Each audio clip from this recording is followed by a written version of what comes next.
Hello friends, எல்லோரும் நல்லா இருக்கீங்களா? ஏன் மாங்காவை காமிக்கிறேன்னா, அது எப்போ பார்த்தாலும் நியூஸில் வந்துக்கிட்டே இருக்குது. அது ஒரு எப்படி சொல்கிறதுன்னா விவசாயிங்க தான் எப்போதுமே விலையை நிர்ணயிக்க முடியாது. இடையில உள்ள தரகருங்க தானே நிர்ணயிக்க முடியும். அதனால தான் அந்த பதிவை கொஞ்சம் ஒரு விழிப்புணர்வு காணொலியாக பதிவு பண்ணணும்னு ரொம்ப நாள் ஆசை எனக்கு. எதையோ ஒரு இதை பற்றி பேசுவோம் அப்படின்ட்டு இருக்கேன். எல்லோரும் நல்லா இருக்கீங்களா? சரி, இப்போ என்னென்னா, மாங்காய் விலை 10 ரூபா கொடுத்தா கூட எடுத்துக்க ஆள் இல்லை அப்படின்னு சொல்கிறாங்க. அவங்க ரேட்டை நிர்ணயிக்கிறதுக்கோ அதிக விளைச்சல் தான் இந்த வருஷம் மாங்காய், அதையும் ஒத்துக்கணும். சரி, பரவாயில்ல. நம்ம என்ன செய்யணும்னா, என்னோட கருத்து, நான் எப்படி எங்கள் வீட்லேயோ மற்ற ஃப்ரெண்ட்ஸுங்கக்கிட்டேயோ எப்படி நான் சொல்லுவேன் அப்படின்னா, எப்போதுமே நம்ம ஒரு வாழைத்தாரே நம்ம வீட்டில் வருதுன்னு வச்சுக்கோங்களேன். நான் இதே உழவர் சந்தைக்கு கொண்டு போனேன்னா, ஒரு ரஸ்தாளி தார் கிட்டத்தட்ட ஒரு 4 அடிக்கு மேலே தான் எங்கள் வீட்டுது வரும். அதை 250 ரூபா 300 ரூபாய்க்கு மேலே எடுக்கவே மாட்டாங்க. அப்படி இருக்கும்போது நான் என்ன ஒரு தடவை கொண்டு போயிட்டோம் அப்படிங்கிறதுக்காக சேல்ஸ் பண்ணிட்டேன். இது என்னடா அது, நம்ம அதுவே ஒரு 5 பழம் கூட எங்களுதெல்லாம் 1 கிலோ 5 பழம் இருக்கும். 5 பழமே 1 கிலோவை தாண்டி இருக்கும். அந்த அளவுக்கு இயற்கையாக என்னோடய இதில் இந்த குப்பையெல்லாம் கழிவுகள் அப்படியே அதில் சேமித்து அதை இது பண்ணி இயற்கையாக நான் வச்சுருப்பேன். ஒரு தடவையோட பாடம் கற்றுக்கிட்டு, என்னடா நம்ம கொடுக்குறது உள்ள ஒரு தாரே வெறும் 250 300 ரூபாய்க்கு கொடுக்குறோம். ஆனால் அவனுங்க விற்கும்போது எப்படின்னா 1 கிலோவே 80 ரூபாய்க்கு விற்கிறாங்களே, இது என்ன கணக்கு அப்படின்னு சொல்லிவிட்டு அடுத்ததுலேருந்து நான் மாற்றிக்கிட்டது என்ன அப்படின்னா, சீப்பாக நானே கட் பண்ணி பக்கத்தில் உள்ளவங்க ஃப்ரெண்ட்ஸ் எல்லாருக்குமே தெரியும் நம்ம வீட்டில் இருக்குன்னு. சரின்னு சொல்லிவிட்டு ஒரு 2 பழம் எக்ஸஸாகவே கொடுப்போம் நம்ம ஃப்ரெண்ட்ஸுக்கு அப்படின்னு சொல்லிவிட்டு 2 பழம் எக்ஸஸாக வச்சு கொடுத்தோன்னா கூடவே கிட்டத்தட்ட 2 வாழைத்தார் நான் கொடுத்துருக்கேன். 1000 ரூபா கிட்ட கொடுத்துருக்கேன். 900 சொச்சம் 1000 ரூபா ரேஞ்சுக்கு வரும். அப்போ தான் நான் தெரிஞ்சுக்கிட்டேன் எப்படின்னா, எப்போதுமே நம்ம டைரெக்டாக செல் பண்ணணும்.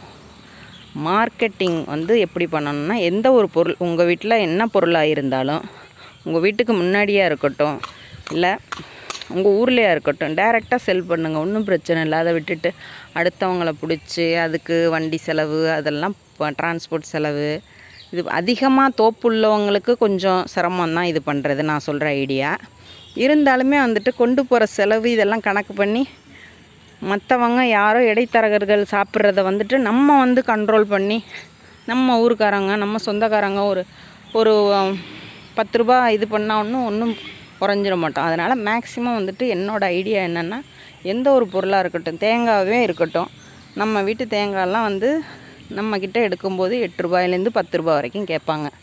ஆனால் நம்ம வாங்க போனோம்னா 20 ரூபா வரும். நான் அதுக்காக எப்போதுமே தேங்காவையும் அக்கம் பக்கத்தில் ஹோட்டலெல்லாம் வச்சுருக்கவங்க யாரோ அங்கே கொண்டு போய் கொடுக்குறத நம்ம சரௌண்டிங்கில் நம்ம பண்ணுறோம் அப்படின்னு சொன்னோன்னா, கண்டிப்பாக ஏன் யார்கிட்டேயோ இது பண்ணுறத நமக்கும் பிஸ்னஸ் ஆகட்டும். என் ஃப்ரெண்ட்ஸ் சர்க்கிள் அத்தனை பேருமே என்றைக்கு நம்ம வீட்டு பொருள் இருக்குது அப்படின்னு சொன்னேன்னா கண்டிப்பாக வாங்கிப்பாங்க. இப்போவுமே இந்த பிஸ்னஸ் மெயினாக என்னோடய ஃப்ரெண்ட்ஸுங்க, ரிலேட்டிவ்ஸ் அவங்க தான் இது பண்ணுறாங்க. அதனால் அப்படி நம்ம மேக்ஸிமம் மார்க்கெட் பண்ணுறது இப்படி பண்ணால் விவசாயிங்க யாரும் லாஸுக்கு வேலையே கிடையாது. இயற்கையாளர் அண்ணன் தவமண்ணன் சொல்கிற மாதிரி எப்போதுமே ஒன்று பண்டமாற்று முறை பண்ணணும். அப்படி இல்லையா, அதை விட்டுட்டு நம்ம முன்னோர்கள் மாதிரி நம்ம டைரெக்டாக போய் சேல்ஸ் பண்ணணுமே தவிர, இடையில கொடுத்து அதுக்கு அலுப்புப்பட்டோம் அப்படின்னா, நான் பிறந்தத்துலேருந்து இந்த நெல் மூட்டை 1500 ரூபா 2000 ரூபாயை தாண்டி போனதே இல்லை. 40 வருஷம் கிட்ட ஆக போகுது. அதே மாதிரி கடலை விலையும் ஏறினதா இல்லை. என்ன ஏறிட்டு போகுது, கோல்டு மட்டும் ஏறுது. கிட்டத்தட்ட 1 லேக்கு கிட்ட போகுது. அது யாரையோ நிர்ணயம் பண்ணுறாங்க. ஏன் விவசாயத்துக்குன்னு ஒரு ஏற்றமே இல்லையா? அப்படி இருந்தால் கண்டிப்பாக லாஸில் தான் போகும். மேக்ஸிமம் எல்லா இடமே இந்த இடம் ஃபுல்லாக ஃப்ளாட் ஆகிட்டு, ஏன்னா எல்லாருமே இப்படி பண்ணி பார்த்துட்டு அப்படியே மேக்ஸிமம் விட்டுருவாங்க. இன்னும் ஒரு 10 வருஷம், மேக்ஸிமம் 10 வருஷம், ஒரு 20 வருஷம் தான் இருப்பாங்க. அப்படி இருக்கும்போது அப்படி இருந்தால் அப்படி வந்துட்டு இப்படி குறைஞ்சிரும். நம்ம அடுத்த ஜென்ரேஷனுக்கு வந்து இப்போவே வாட்டர் கேன் வாங்க ஆரம்பிச்சிட்டோம். என்னோடய வாழ்க்கையிலலாம் நான் ஒரு குறிக்கோளாக வச்சுருக்கேன், தண்ணியே இல்லாமல் செத்தன்னா கூட சரி தான், ஒரு பாட்டில் தண்ணி ₹1 கொடுத்துட்டு வாங்கி குடிக்கவே மாட்டேன். சென்னையோ எங்கே போனேன்னாலும் சரி, ஒன்றும் கொண்டு அவ்வளோ லிட்ரு போக முடியாது, ஒரு கடையிலையோ இல்லை ஹோட்டல்லையோ போயிட்டு சாப்பிட்றதுக்கு ஒரு இட்லி வாங்கியாவது சாப்பிடுவேனே தவிர, மற்றபடி வந்து ₹1 வந்து தண்ணி வாங்கி குடிக்கக்கூடாது வாழ்க்கையில் அப்படின்னு சொல்லிட்டு இருக்கேன். அப்படி ஒரு கொள்கையாக வச்சுக்கணும். அதை விட்டுட்டு இன்றைக்கி நம்ம தண்ணி வரைக்கும் வாங்குகிற அளவுக்கு வந்துட்டோம். அப்புறம் நெல் வந்துட்டு அதுவும் இயற்கைங்கிறது மாறப்போகுது. அப்படி வந்து எல்லாமே வந்துட்டு விவசாயம் சாப்பாடு தான் மெயின். அதுவே வந்துட்டு இவ்வளோ இதாக போனதுன்னா தங்கத்தையே வாங்கி வச்சு எதுவுமே செய்ய முடிய போகிறதில்ல. அதனால் வந்துட்டு ஓரளவு எல்லாம் யோசிச்சுக்கோங்க.